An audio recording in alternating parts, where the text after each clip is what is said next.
주님께서 여러분과 함께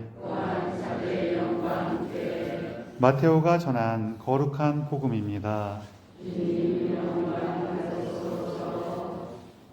그때 예수님께서 군중에게 말씀하고 계시는데 그분의 어머니와 형제들이 그분과 이야기하려고 밖에 서 있었다. 그래서 어떤 이가 예수님께 보십시오. 스승님의 어머님과 형제들이 스승님과 이야기하려고 밖에 서 계십니까? 밖에 서 계십니다. 하고 말하였다. 그러자 예수님께서 당신께 말한 사람에게 누가 내 어머니이고 누가 내 형제들이냐 하고 반문하셨다. 그리고 당신의 제자들을 가리키시며 이르셨다. 이들이 내 어머니고 내 형제들이라. 하늘에 계신 내 아버지의 뜻을 실행하는 사람이 내 형제요 누이요 어머니다. 주님의 말씀입니다. 그리스도님 찬양합니다. 앉으십시오. 어떤 자매님이 연세가 아주 많으신데 동창회 모임을 갔다 오더니 저녁에 집에 들어와서 그냥 방에 터썩 주저앉아갖고 대성통곡을 하더래요. 막 울면서 대성통곡 하더래요. 아이고 그러면서 갖고 형제님이 깜짝 놀래갖고 여보 왜 그래 무슨 일이야 그러면서 뭐 누구 뭐 예를 들어서 현숙이년이 뭐 새로 뭐 했다고 자랑해? 아니면 누가 그 애들이 뭐 여행 보내줬다고 해갖고 그래? 막 그렇게 물어봤더니 이 아내가 한참 울다가 아니야 한참 그러다가 왜 그러는데 했더니 나만 아직도 영감탱이가 살았어. 다 죽었는데 나만 살았어. 그러더래요. 그렇게 살지 마세요. 소용없어요? 그쵸. 그런 사람 없죠. 그냥 얘기니까 그러는 거지. 맞아요. 아니, 뭐, 혹시 몰라요. 마음속에 조금 있을지도 몰라요. 그런 마음이. 오늘 이제 성모님의 자헌 기념일인데요. 자헌이라는 거는 자기 자신을 이제 하나님께 바치셨다. 이런 얘기예요. 그리고 요 얘기는 그 야고보 원 복음서라는 우리는 이제 정경으로 하지 않는 그 외경에 있는 내용인데 제가 이런 얘기 하다 보면은 외경 얘기를 조금 할까 이 생각이 들어갖고 고민하다가 눈치를 보는 거예요. 근데 외경 얘기하면 또 한참 걸릴 거란 말이에요. 그냥 이 정도만 얘기하죠. 우리가 지금 성경책에 묶여있는 책 있죠? 갖고 계시잖아요. 안 갖고 계세요?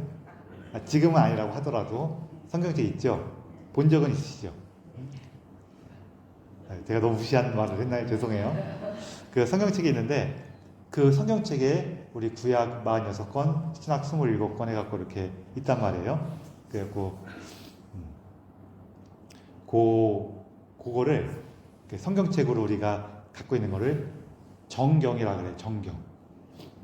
정경이라는 건 뭐냐면 정식 경전이다 그래갖고 정통 경전이다 그래갖고 정경이라 그래요. 교회가 정한 거예요. 그런데 성경책 중에는 이렇게 예수님에 대한 이야기들 혹은 구약에서는 하느님에 대한 얘기들이 우리가 갖고 있는 그 성경책에 포함되지 않은 얘기들이 여러 가지 책들이 있어요. 그거를 우리는 외경이라고 불러요. 외경이라고. 또 정경이 아닌 그 외의 경전이라고 외경이라고 부르는데 그게 왜 그러냐면은 거기에도 하느님 얘기도 나오고 예수님 얘기도 나오지만 우리가 왜 여기는 안 끼워줬을까요? 왜 안 끼워주냐면은 거기에는 우리 사람의 생각이 너무 많이 들어간 거예요.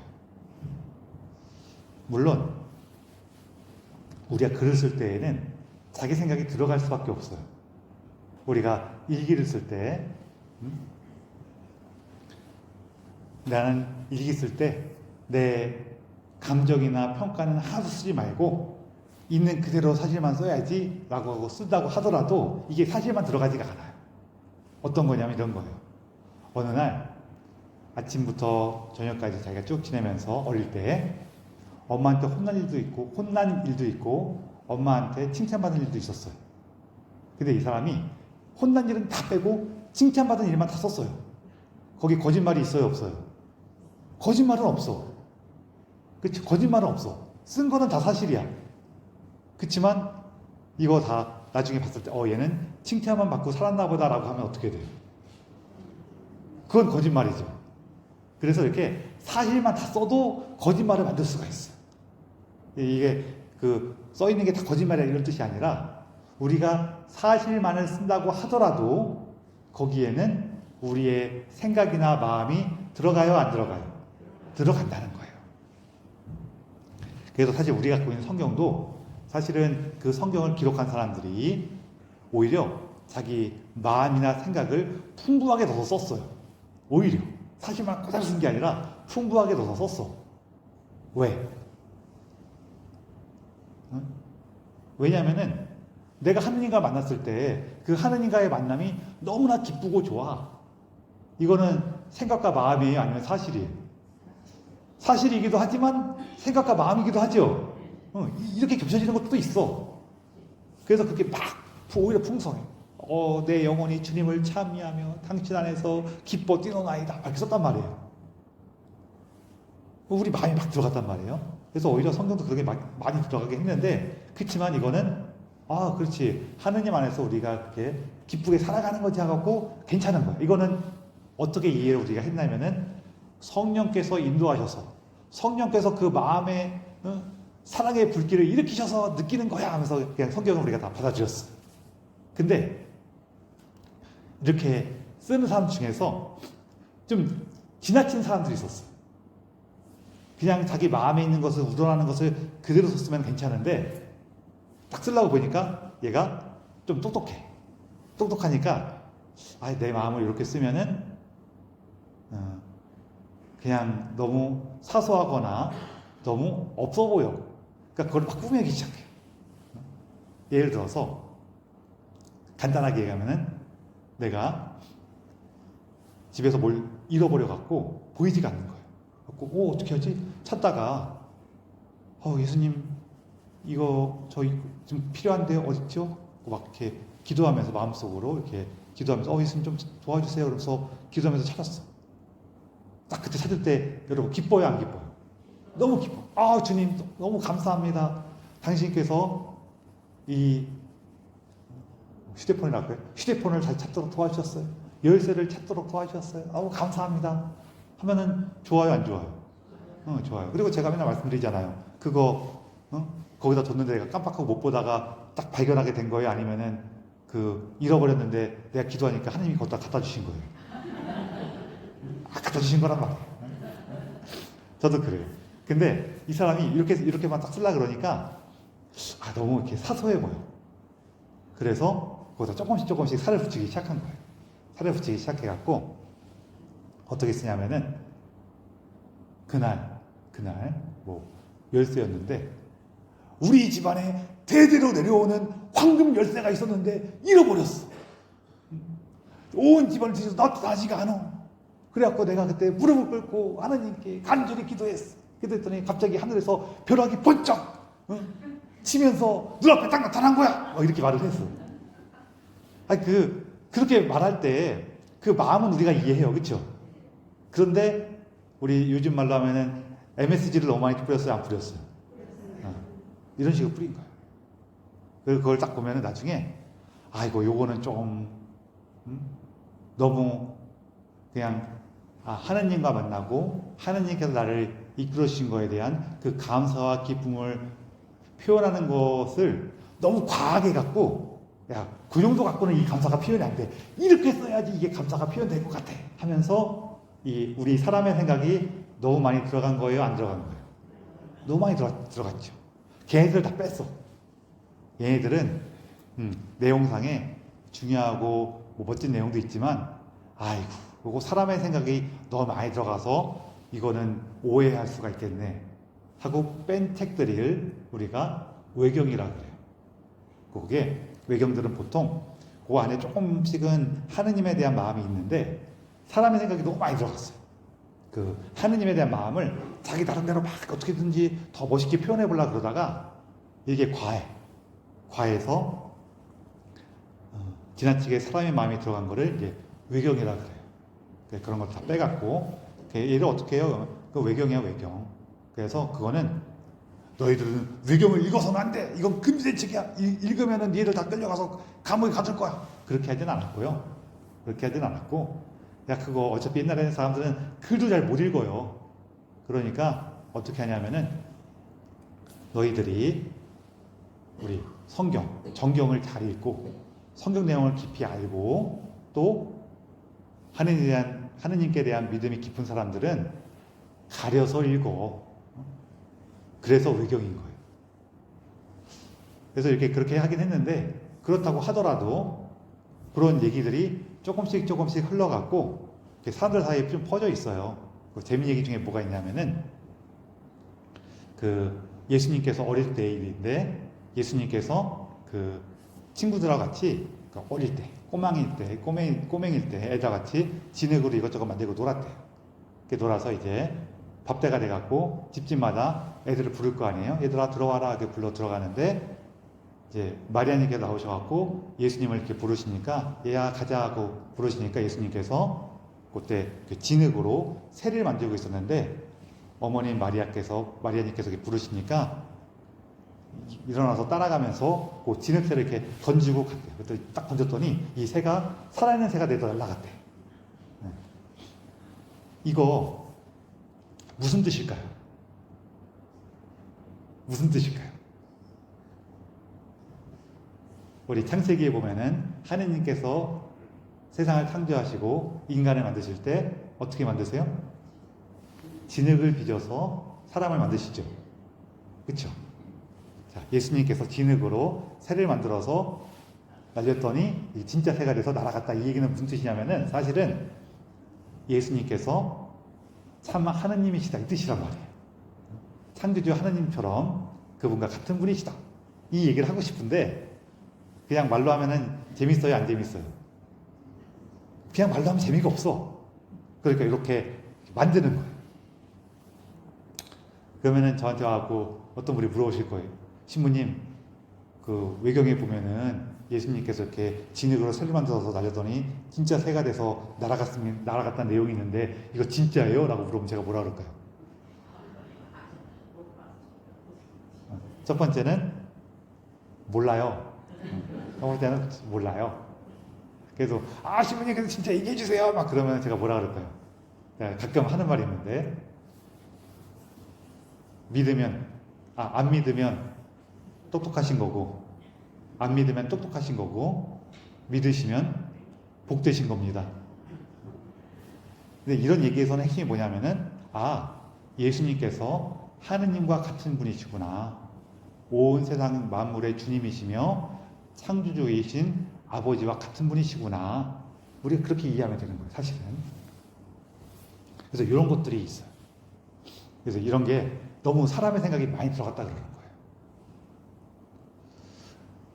마찬가지로 오늘 이 성모 자원에 대한 내용도 야고보 원복음서라는 외경에 나오는 내용인데 성모님께서 어리셨을 때 그 오랫동안 자녀를 갖지 못하다가 하느님께 간절히 청해서 딸을 낳게 된 성모님의 부모님이었던 요아킨과 안나 성인이 성모님을 성전에 봉헌해서 거기서 성전에서 이렇게 살도록 했다. 뭐 이런 얘기가 나와요. 이런 얘기가 나오는데 이게 진짜로 그런 일이 있었어요? 라고 물어보면은 뭐 있을 수도 있고 없을 수도 있는데 아마 저의 개인적인 생각으로는 틀릴 수도 있어요. 개인적인 생각으로는 그러기는 쉽지 않았을 것 같아요. 그럼 이런 얘기가 왜 있냐? 두 가지를 바탕으로 하는 거예요. 첫 번째는 구약 성경에 보면은 뭐 사실 신약 성경에도 마찬가지긴 한데 신약 성경에서는 오랫동안 자식을 갖지 못하다가 하느님의 뜻에 따라서 자식을 얻게 된 사람이 대표적으로 누가 있어요? 신약 성경에 예수님 태어나기 조금 전에 태어난 예수님 사촌, 그렇죠? 엘리사벳에서 태어난 세례자 요한 있죠? 요한 세례자가 있어요. 요한 세례자는 하느님의 소명을 받고 태어나서 자기의 사명이 뭐였어요? 예수님의 길을 준비하는 거였죠.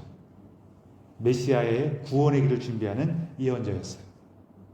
마찬가지로 성모님께서도 마리아님께서도 예수님께서 이 세상에 오실 것을 준비하는 분이었다는 거예요. 구약에도 한 명 또 있어요. 누구요? 뭐 구약에 여러 명 있지만 대표적인 사람이 누가 있냐면은 사무엘이 있어요. 그 사무엘의 어머니 이름도 안나죠. 한나죠. 한나예요. 한나. 한나하고 안나하고 같은 이름이에요. 한나하고 안나하고 이게 물론 다른 이름일 경우도 있는데 보통 같은 이름일 수가 있어요. 왜냐면 이 H 발음이 이렇게 흐 하는 발음 있잖아요.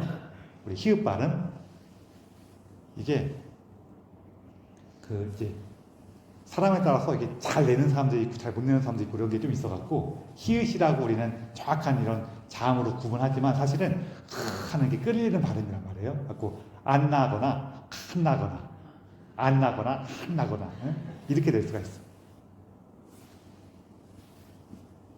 그 사무엘이 나오는데 사무엘도 그 어머니가 자식을 못 얻다가 하느님의 장막에서 총에서 아이를 얻게 돼요. 아이를 얻게 되고 당시 하느님의 당시 성전이 없었으니까 그 성막에서 이렇게 봉헌한 사제인 스승이 누구지? 제가 갑자기 이름 생각이 안 나네요. 엘리. 사무엘의 스승이자 그 당시에 있었던 이스라엘의 예언자는 엘리였어요. 그 엘리 밑에서 있다가 나중에 이제 그 뒤를 이어받게 되는데 이 사무엘도 마찬가지로 하느님의 부르심에 따라 태어났고 하느님의 일을 하도록 돼요. 이런 얘기들을 바탕으로 하는데 그래서 성모님의 사명에 대한 얘기란 말이에요. 사명.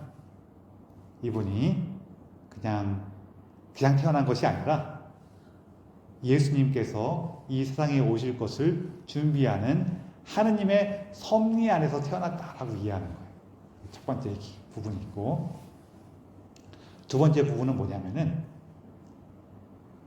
특히 마리아님께서 성전에 계셨다는 것은 성전은 하느님이 계신 곳이죠. 하느님과의 그 약속의 표징들을 성전 안에 모셨단 말이에요. 그리고 성전에는 계약의 궤가 있고 그 계약의 궤 안에는 세 가지 중요한 물건이 있다고 그랬어요. 이스라엘에게 되게 중요한 세 가지 물건이 있었어요. 계약의 궤 안에 뭐가 있어요? 세 가지가 있는데 하나는 십계명판이 있어요. 십계명판이 첫 번째로 하느님께서 주신 십계명판은 없어졌어요. 왜 없어졌어요? 그렇죠. 그 십계명판을 갖고 왔더니 이스라엘 백성들이 황금 송아지를 만들어 갖고 거기 있으니까 열받아 갖고 집어 던져 갖고 깨트려 버렸어. 그래갖고 다시 올라가서 어떻게 했냐면은 하느님께서 말씀해 주신 것을 모세가 직접 돌판에 새겨서 갖고 와요. 이게 두 번째 십계명판이고 요게 있는 거예요. 자, 근데 요 두 번째 십계명판이 중요한데 하느님의 말씀을 인간이 돌로 새겼어요. 그렇죠? 그래서 이것을 하느님의 말씀, 곧 신성과 인간의 새김, 인간의 노력이 결합된 거예요. 말씀이 돌에 새겨졌죠. 말씀이 땅에 왔어요. 이 누구예요? 예수님이시잖아요. 사람이 되신 말씀. 그리고 두 번째 십계명판은 예수님을 의미하는 거예요. 또 그 다음에 뭐가 들어있어요? 그 지팡이. 아론의 지팡이가 있었어요.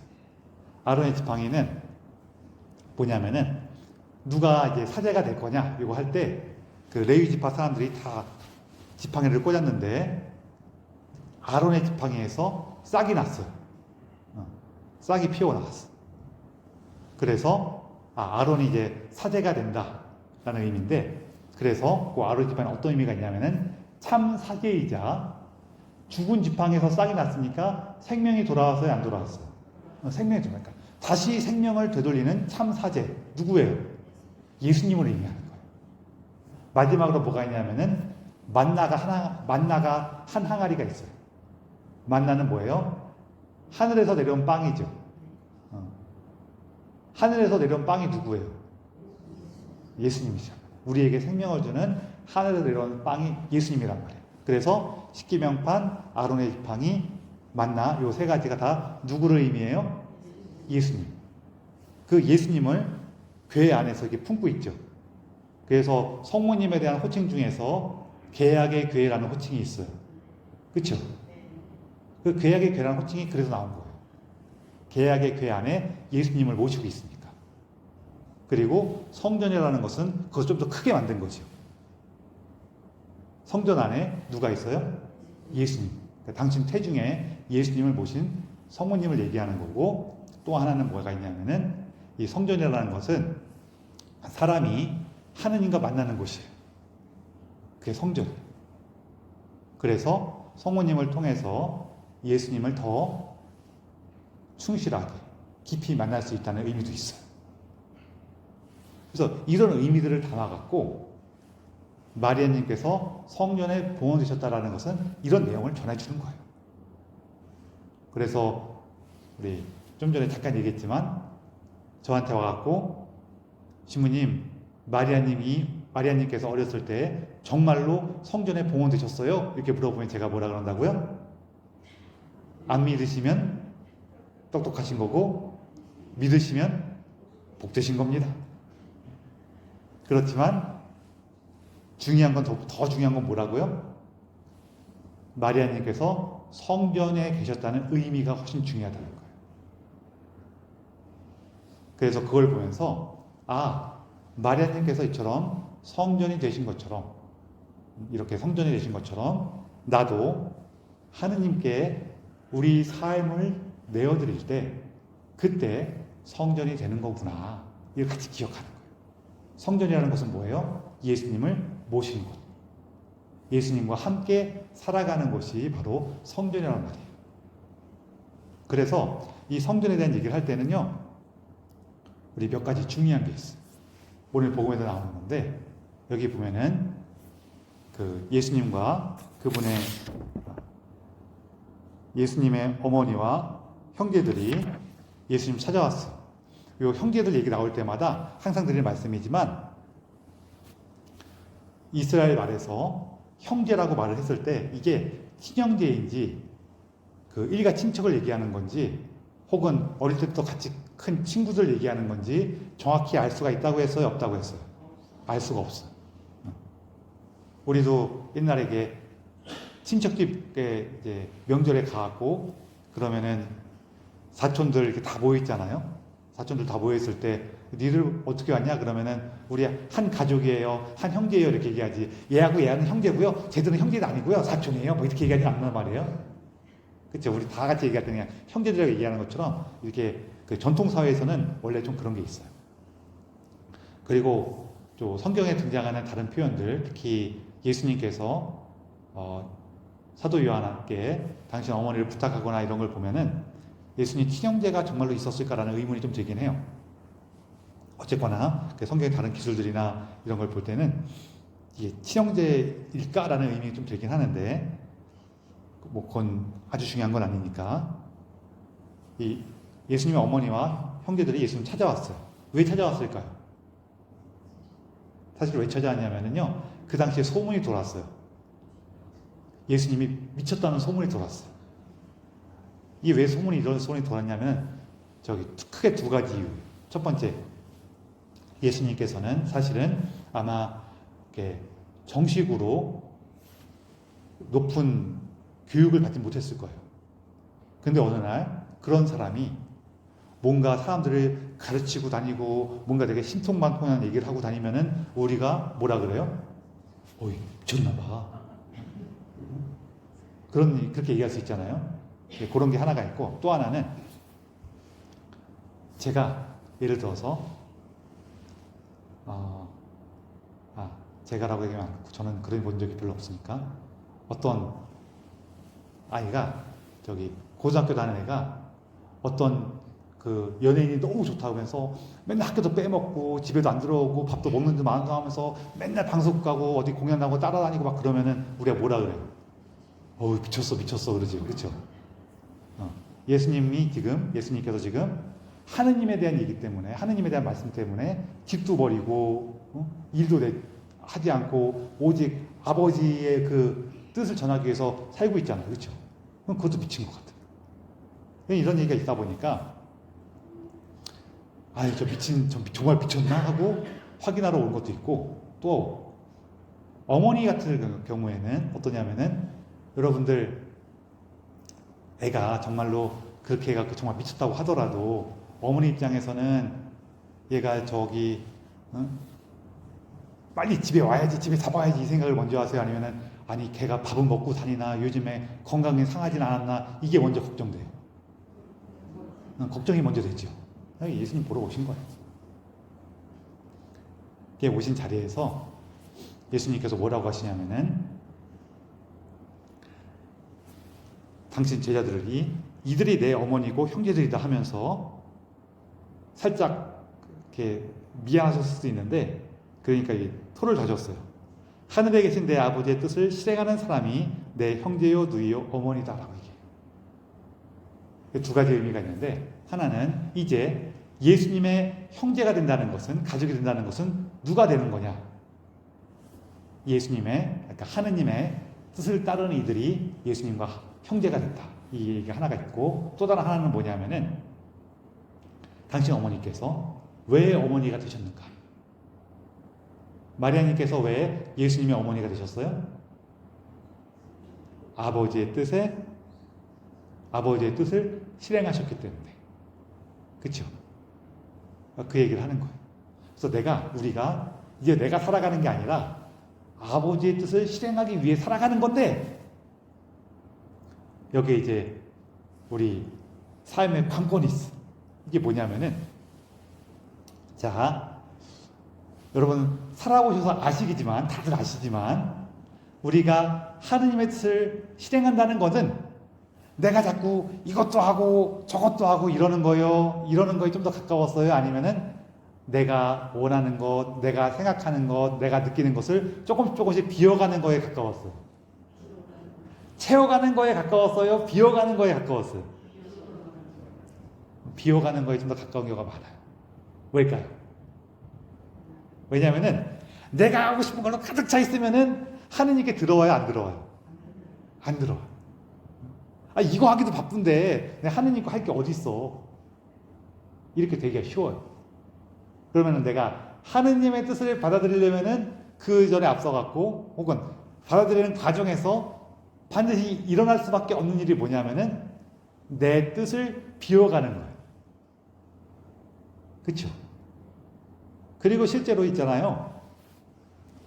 우리가 하느님을 찾기 시작하면은 자기 뜻을 비울 수밖에 없어요. 생각해 보세요. 여러분 신앙생활 하는 게 힘들어요? 아니면은 세상에서 막 사는 게 힘들어요? 신앙생활 하는 게 힘들다고 느끼죠? 사실 힘들어요. 왜 힘들까요?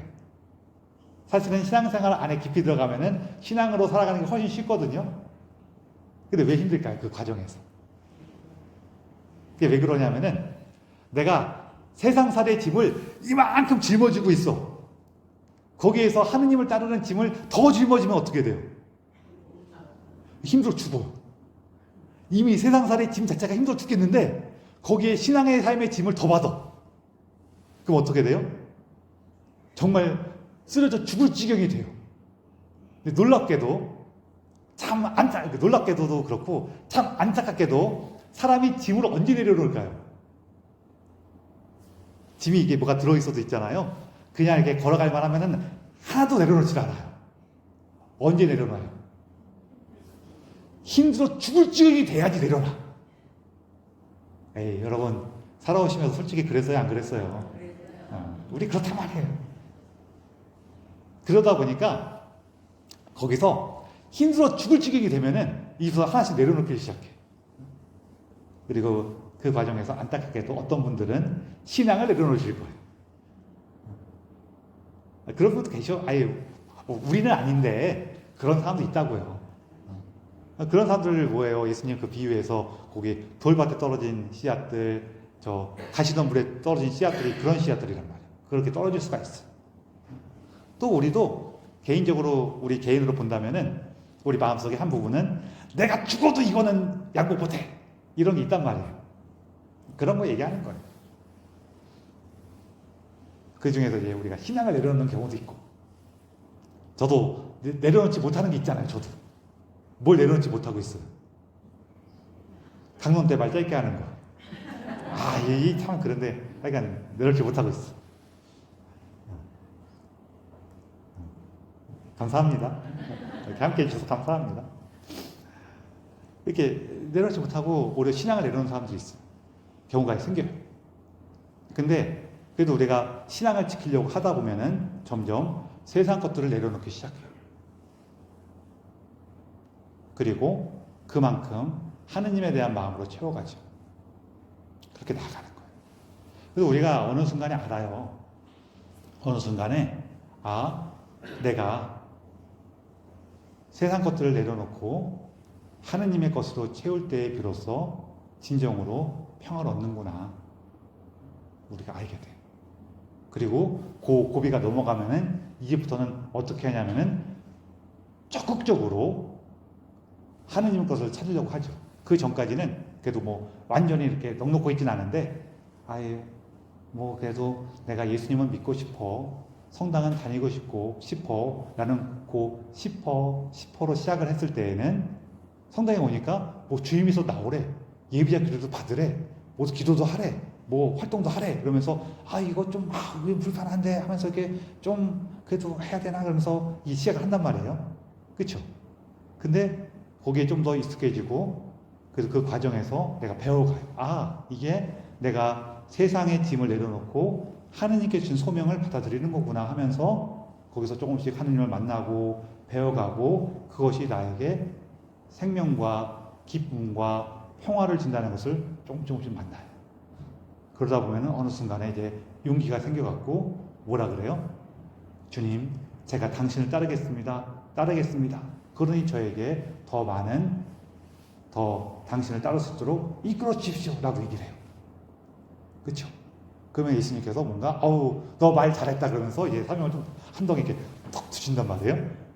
어떨 때는 그것이 너무 기쁘고 나에게 나아갈 때도 있고, 어떨 때 그걸 받았더니 이제 갑자기 너무 큰 걸 받아 감당이 안 돼. 예수님 이거 어떡 해요? 그러다 보면 예수님이 좀 더 내려놔. 너 갖고 있는 거 좀 더 내려놔.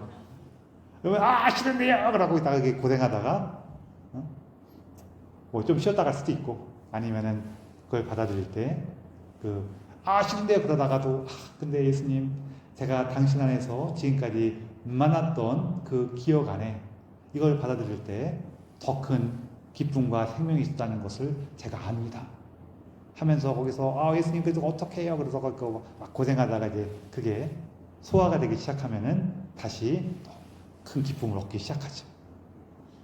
우리가 종종 경험하는 것들이 그런 것들이잖아요. 그렇죠? 그래서 우리가 비워가는 거예요. 그때 비로소 아버지의 뜻을 내가 받아들일 수가 있어요. 오늘 복되신 동정 마리아의 자왕 기념일을 보내면서 예수님을 위해서, 참 이게 어머니들은 이런 게 더 풍요롭게 일어나요. 그렇죠? 내가 이거 좋은 일이니까 해, 그럼 못하겠어. 이거 저 사람들을 위해서 네가 더 희생 좀 해봐, 그럼 못하겠어. 그렇지만 우리 애를 위해서라면, 내 아이를 위해서라면 어떻게 해요? 더 많이 그렇게 사랑으로 함께할 수 있는 힘이 생겨요. 마리아님께서 당신의 삶을 하느님께 봉헌할 수 있었던 이유는 뭐예요? 당신 아드님이 계셨으니까. 그래서 우리도 성모님께 그 도우심을 청하는 겁니다. 성모님, 당신께서 온 생애를 하느님을 향해서, 당신 아드님을 향해서 비워나가시면서 그분으로 당신 삶을 채우셨던 것처럼 나도 그 길을 따르고 싶습니다. 저도 그 길을 따르고 싶습니다. 그러니 성모님, 당신께서 받으셨던 은총을 저에게도 청해 주십시오. 제가 부족할 때에는 함께 해주시고, 제가 아버지의 뜻을 받아들이고 따를 수 있도록 저와 함께 계시고 저에게 힘이 되어 주십시오 하는 거예요. 그래서 우리가 성모님의 도움을 통해서 성모님께서 우리와 함께 계시면서 하느님의 그 뜻을 하느님의 은총을 더욱더 풍성히 받고 그 안에서 살아갈 수 있기를 성모님과 함께 청하면서 이 비사를 봉헌합시다.